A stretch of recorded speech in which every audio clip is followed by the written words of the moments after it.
Shalom, selamat pagi Bapak Ibu Saudara sekalian dan anak-anak semuanya. Hari ini kita akan belajar firman Tuhan di sekolah minggu kita. Di buku yang baru, kita masuk ke bab yang kedua. Tayangan ini adalah pelajaran sekolah minggu untuk remaja, untuk dewasa, dan untuk senior. Tapi sebelum kita memulai pelajaran kita, mari kita sama-sama berdoa. Bapa kami di surga, kami ucap syukur untuk kebaikan Tuhan, sehingga kami masih bisa belajar sekolah minggu. Hari ini kami akan belajar tentang hukum Taurat. Tuhan berkati kami supaya kami mengerti apa yang sebenarnya ingin Tuhan kehendaki dalam hidup kami, agar kami lebih memahami, bahkan kami bisa menjalankannya dalam kehidupan kami sehari-hari. Berkati seluruh murid senior, dewasa, dan remaja, sehingga semuanya diberkati dengan pelajaran hari ini. Berkati hamba-Mu juga yang menyampaikan firman-Mu, sehingga hamba-Mu tidak melenceng dari kebenaran yang sesungguhnya. Tuhan juga berkati seluruh yang menyaksikan tayangan sekolah minggu kami, sehingga semuanya diberkati Tuhan sesuai dengan porsi masing-masing. Dan hanya di dalam nama Yesus kami percaya berdoa, haleluya, amin. Kita akan memasuki pelajaran kita yang kedua, hukum Taurat mempersiapkan hukum anugerah. Diambil dari Galatia 4 ayat 1 sampai 11. Saya ulangi lagi dari Galatia 4 ayat 1 sampai 11. Saya akan membacakannya, silakan Bapak Ibu Saudara sekalian untuk menyimaknya di rumah masing-masing. Taklah ada lagi perhambaan. Yang dimaksud ialah selama seorang ahli waris belum akil balik, sedikit pun ia tidak berbeda dengan seorang hamba. Sungguh pun ia adalah tuan dari segala sesuatu, tetapi ia berada di bawah perwalian dan pengawasan sampai pada saat yang telah ditentukan oleh Bapaknya. Demikian pula kita, selama kita belum akil balik, kita takut juga kepada roh-roh dunia. Tetapi setelah genap waktunya, maka Allah mengutus anaknya yang lahir dari seorang perempuan dan takluk kepada hukum Taurat. Ia diutus untuk menebus mereka yang takluk kepada hukum Taurat, supaya kita diterima menjadi anak. Dan karena kamu adalah anak, maka Allah telah menyuruh roh anaknya ke dalam hati kita yang berseru, ya Aba, ya Bapa. Jadi kamu bukan lagi hamba, melainkan anak. Jikalau kamu anak, maka kamu juga adalah ahli-ahli waris oleh Allah. Dahulu ketika kamu tidak mengenal Allah, kamu memperhambakan diri kepada Allah-Allah yang pada hakikatnya bukan Allah. Tetapi sekarang, sesudah kamu mengenal Allah, atau lebih baik, sesudah kamu dikenal Allah, sebagaimanakah kamu berbalik lagi kepada roh-roh dunia yang lemah dan miskin, dan yang mulai memperhambakan diri lagi kepadanya? Kamu dengan teliti memelihara hari-hari tertentu, bulan-bulan, masa-masa yang tetap, dan tahun-tahun. Aku khawatir kalau susah payah untuk kamu telah sia-sia. Kita akan belajar tentang hukum Taurat, mempersiapkan hukum anugerah. Hukum Taurat yang kita kenal adalah 10 hukum Taurat. Dari ulangan kita diajari, dari bilangan, kejadian, keluaran, imamat, bilangan, ulangan, di situ pun diulang-ulang tentang hukum Taurat. Tetapi sebenarnya Taurat itu sebenarnya apa? Taurat itu mencakup bukan hanya 10 hukum Taurat, tetapi peraturan-peraturan Musa yang diberikan kepada orang Israel itu Taurat. Jadi kalau kita mengingat bahwa hormatilah, kuduskanlah hari Sabat, kita belajar tentang menguduskan hari Sabat. Tetapi di zaman orang Israel, hari Sabat itu dihormati seperti bagaimana? Pernah Tuhan Yesus juga melarang mengecam keras beberapa orang Farisi yang mulai menganggap tradisi itu lebih penting daripada kemanusiaan. Contohnya begini, saat ada lembu jatuh ke dalam sumur, mereka boleh mengerjakannya, mengambilnya. Padahal itu hari hukum Taurat. Padahal itu ada di hari Sabat. Kenapa mereka memperbolehkannya? Karena lembu itu akan dipersembahkan. Jadi diperbolehkan orang menolong untuk mengangkat kerbau itu, lembu itu dari sumur. Tetapi bagaimana dengan orang yang saat itu dengan sakit, atau saat itu ada keperluan lain? Mereka tidak boleh, melarang. Melangkah pun ada aturannya, semuanya diatur. Jadi hukum Taurat yang di saat Musa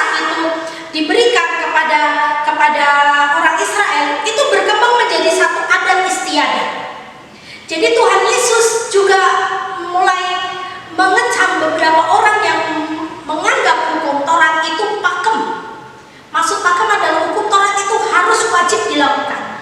Perkembangan kekristenan selanjutnya yang seperti kita belajar di minggu-minggu lalu, bagaimana Rasul Paulus tidak memaksakan orang Yunani untuk disunat.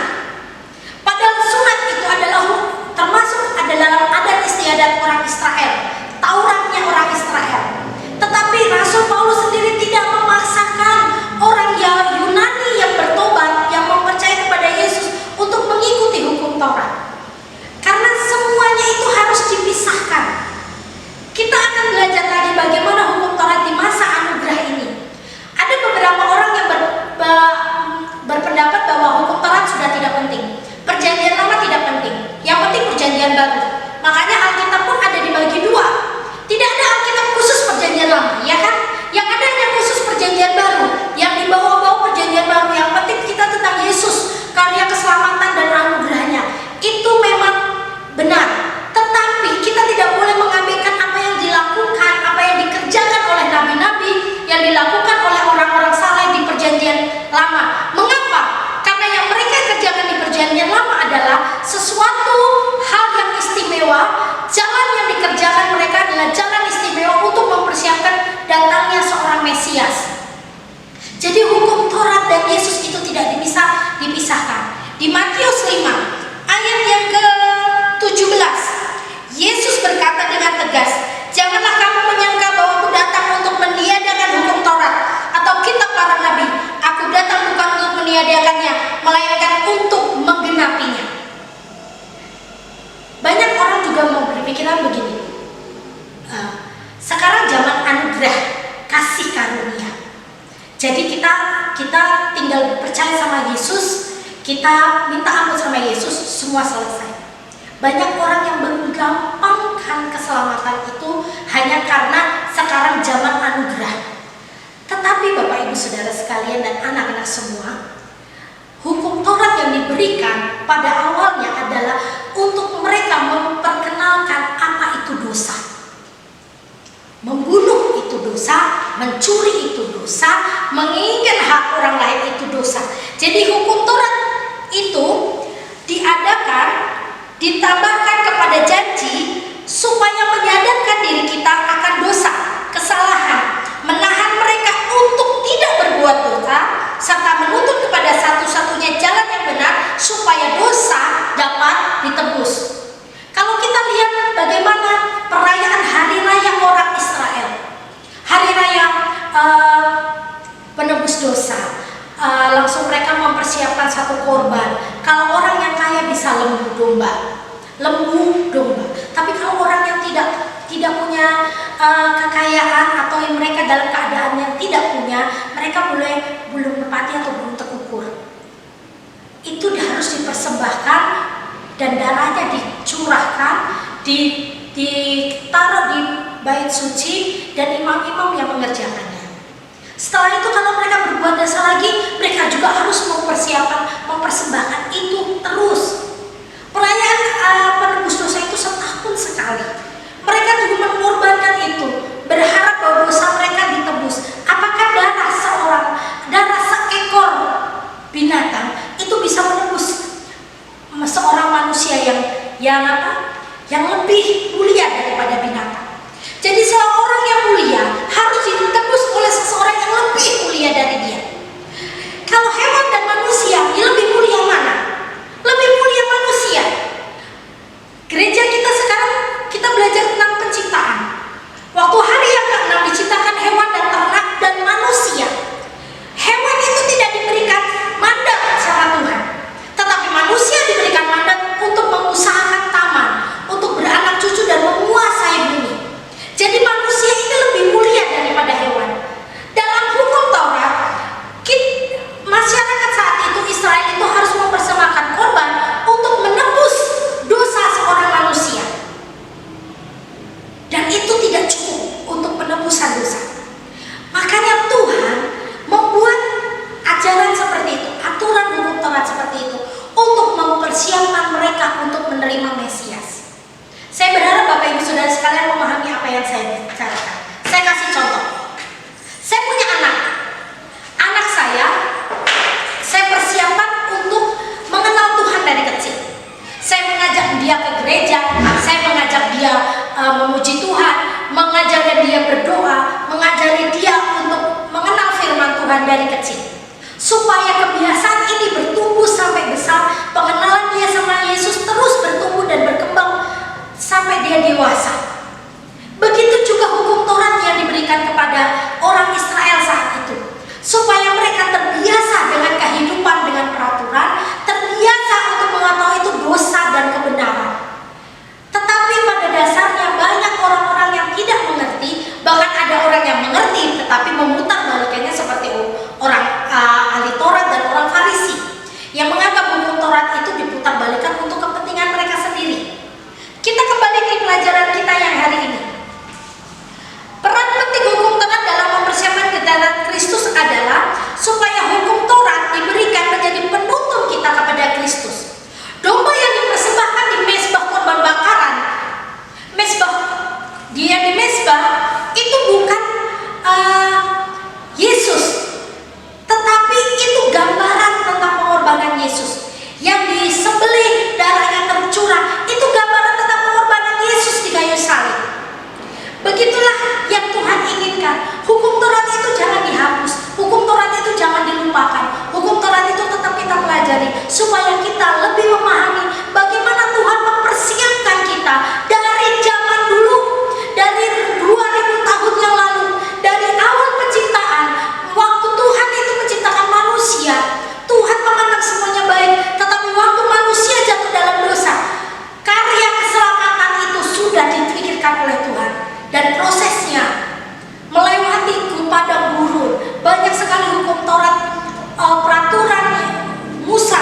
Bahkan saya cari bahwa hukum Musa berisi dari 600 perintah.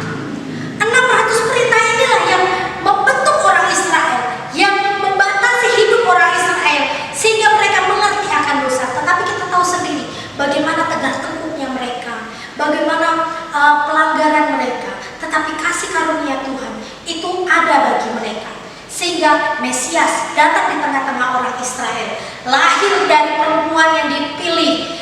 Bahkan waktu kelahirannya pun begitu banyak orang yang tidak percaya. Tetapi karya selamat itu terus dikerjakan oleh Tuhan. Jadi hukum Taurat itu tidak bisa dihapus, tidak bisa dilupakan, tidak bisa disepelekan. Karena itulah proses satu garis besar dalam kedatangan Tuhan Yesus. Hukum Taurat dan Tuhan Yesus tidak bisa dipisahkan. Makanya di Matius tadi mengatakan satu iota pun tidak boleh dihapuskan dari hukum Taurat. Tapi Tuhan Yesus datang untuk menggenapi hukum Taurat itu. Jadi kalau hukum Taurat dihapus, bagaimana Tuhan Yesus bisa menggenapinya? Jadi kalau Tuhan Yesus mengatakan bahwa dia menggenapi hukum Taurat, berarti hukum Taurat itu penting. Penting untuk apa? Mengarahkan kita dalam satu proses keselamatan. Jadi ada beberapa orang yang masih menjalankan hukum Taurat. Misalnya tidak boleh makan A, tidak boleh makan B, tidak begini begitu, biarkan saja. Rasul Paulus pun mengatakan, bila ada orang yang memakan ini boleh, ini tidak boleh, biarkan saja. Karena jangan sampai keberatan hati kita membawa dia menjadi dia jatuh dalam dosa. Mengapa jatuh dalam dosa? Jadi tidak enak. Jadi hubungannya itu tidak baik-baik. Jadi Rasul Paulus, biarkan kalau orang ini mau makan, biarkan dia makan. Biar orang ini tidak makan, biarkan dia tidak makan. Jadi soal makan minum itu jangan menjadi hal besar. Jadi haram tidak haram itu bukan jadi satu pertikaian atau jadi pertengkaran di antara kita orang percaya. Biarkanlah masing-masing hidup dalam kasih karunia Tuhan. Biarlah Tuhan sendiri yang menentukan mana yang berkenan, mana yang tidak berkenan. Kita masuk ke bagian kedua, yaitu kedatangan Kristus sebagai satu anugerah yang sangat berharga.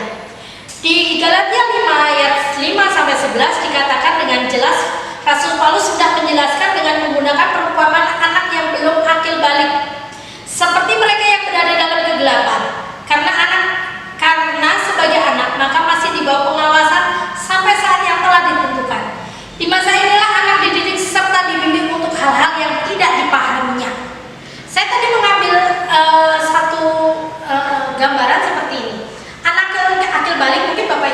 sekalian yang sudah punya anak remaja akan merasakan bagaimana anak-anak akil balik itu mulai haus akan informasi. Entah itu informasi apapun juga. Kalau kita bisa lihat sekarang di Facebook, Instagram, TikTok, YouTube, segala macam, mereka sepertinya bebas informasi itu tanpa disaring apapun juga. Kalau kita sebagai orang tua tidak memahami teknologi, kita akan dibodohi dengan teknologi itu sendiri. Tahun 2020 kemarin, banyak orang-orang tua yang gaptek tiba-tiba harus belajar keras untuk teknologi karena anak-anaknya harus belajar lewat online. Dan dari online itu, beberapa orang tua pun mulai melek akan teknologi. Dan bukan hanya teknologi saja yang bukan saja informasi yang baik yang bisa diterima dari teknologi itu, tetapi banyak informasi yang negatif pun diterima oleh anak-anak lewat teknologi itu juga. Jadi orang tua pun harus memasang filter ke setiap anaknya. Saya ingin memberi contoh seperti ini. Saat anak Anda bertanya tentang seks, anak Anda akan berkata tentang apa? Orang tua saya dulu akan mengatakan itu tabu, itu tidak boleh disebutkan. Jangankan ditanyakan, dipikirkan pun tidak boleh. Tetapi zaman sekarang seks itu harus diberikan kepada anak-anak mulai dari kecil. Lewat apa? Lewat pendidikan bahwa dia perempuan, ini laki-laki. Kamu tidak boleh disentuh sama orang lain di bagian ini. Bukan hanya anak perempuan saja yang bahaya, tetapi anak laki-laki pun diberikan satu batasan bahwa orang lain tidak boleh menyentuh bagian ini. Kalau kita orang tua tidak memahami teknologi, anak-anak akan mencari, memegang handphone itu akan informasi begitu banyak akan masuk ke mereka. Tetapi kalau kita pasang filter, mereka juga pasti akan bertanya, kenapa tidak boleh? Saya kan pengen lihat, kenapa harus lihat? Kita tidak boleh lihat, nggak boleh ya? Saya kalau sama anak saya megang handphone, satu aplikasi TikTok misalnya. Sekarang TikTok itu isinya bukan hanya hal-hal yang bagus, tapi hal-hal yang vulgar pun ada di sana. Saya mau pegang TikTok karena apa? Beberapa informasi tentang kerajinan tangan ada di sana, dan saya senang sekali untuk menge-save-nya. Tetapi saat saya scroll, terkadang yang keluar juga tentang LGBT, tentang itu. Anak saya bilang langsung saya naikin. Kenapa nggak boleh lihat? Saya selalu bilang belum waktunya Jejen lihat itu. Nanti kalau gede boleh lihat. Kenapa aku nggak boleh mandi sama papa? Kalau jawabannya nggak boleh, mereka akan cari tahu. Tetapi kan kita harus jelaskan bahwa kamu perempuan, papa itu laki-laki, nggak boleh mandi berdua. Karena Jejen udah gede, nanti Jejen mandinya sama mama, nggak boleh sama papa lagi. Dia akan mengerti kalau dijelaskan segitu. Begitu juga kita kembali lagi dengan hukum Taurat. Hukum Taurat diberikan kepada orang Israel saat itu tanpa penjelasan yang tepat. Mereka menjalankannya dengan patuh tanpa bertanya. Mungkin ada yang bertanya, tetapi ahli Taurat saat itu tidak akan menjelaskannya. Mereka menjalankannya tanpa ada alasannya. Tetapi mereka terus menjalankannya dengan kebingungan tanpa kepastian, dan kehadiran Yesus itu yang memberikan kepastian. Informasi yang jelas tentang apa yang seharusnya hukum Taurat itu dilakukan. Makanya saya bilang dari tadi, hukum Taurat itu jawabannya adalah Yesus. Hukum Taurat itu adalah awal dari kedatangan Yesus. Rangkaian keselamatan itu dimulai dari Taurat. Jadi kalau keselamatan itu tiba-tiba muncul, itu tidak ada. Di hukum Taurat dulu muncul, barulah Yesus datang. Rangkaian inilah yang membentuk anak-anak menjadi dewasa di dalam Tuhan.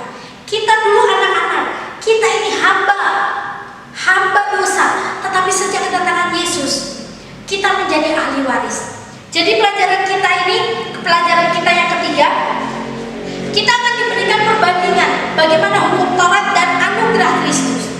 Ini menjadi satu kesimpulan. Kalau di dalam hukum Taurat itu diberikan untuk menyadarkan dosa dan kesalahan. Tetapi anugerah Kristus mengangkat kita yang dulu menjadi hamba dosa, hamba hukum Taurat, menjadi anak. Kita bukan lagi hamba, kita adalah anak. Hukum Taurat itu menuju kepada pentingnya juru selamat. Mengapa dikatakan seperti ini? Karena mereka terus mempersembahkan korban,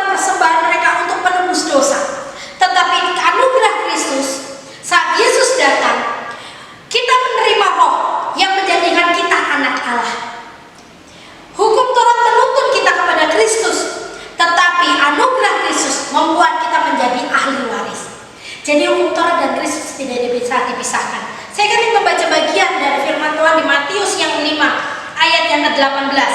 Karena aku berkata padamu, sesungguhnya sebelum lenyap langit dan bumi ini, satu iota atau satu titik pun tidak akan ditiadakan dari hukum Taurat sebelum semuanya terjadi. Karena itu siapa yang meniadakan salah satu perintah hukum Taurat, sekalipun yang paling kecil, dan mengajarkannya demikian kepada orang lain, ia akan menduduki tempat paling rendah di dalam kerajaan surga. Tetapi siapa yang melakukan dan mengajarkan ke segala perintah-perintah hukum Taurat, ia akan menduduki tempat yang tinggi di kerajaan surga. Jadi saya berharap Bapak Ibu Saudara sekalian paham betapa pentingnya hukum Taurat dalam kehidupan kita dan keselamatan kita. Banyak orang yang tidak suka membaca perjanjian lama, tapi mulai hari ini mari kita belajar perjanjian lama supaya kita memahami bagaimana begitu detailnya Tuhan, begitu persiapan Tuhan, begitu rupanya, sehingga membawa orang Israel dan kita semua kepada satu keselamatan yang kekal. Jadi kalau hari ini kita belajar perjanjian baru terus, kita juga belajar perjanjian lama.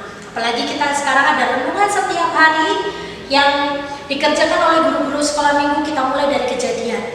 Kita akan setia dari Kejadian sampai Maliaki. Perjanjian lama ini kita akan mulai belajar tentang hakim-hakim, tentang para nabi, tentang cerita-cerita Alkitab, sehingga kita memahami begitu detailnya Tuhan dalam kehidupan kita, sehingga kita yang tidak berharga diberikan anugerah keselamatan. Kita akan tutup Alkitab kita akan berdoa. Tuhan Yesus, kami ucap syukur untuk kebaikan Tuhan, sehingga kami belajar tentang hukum Taurat ini.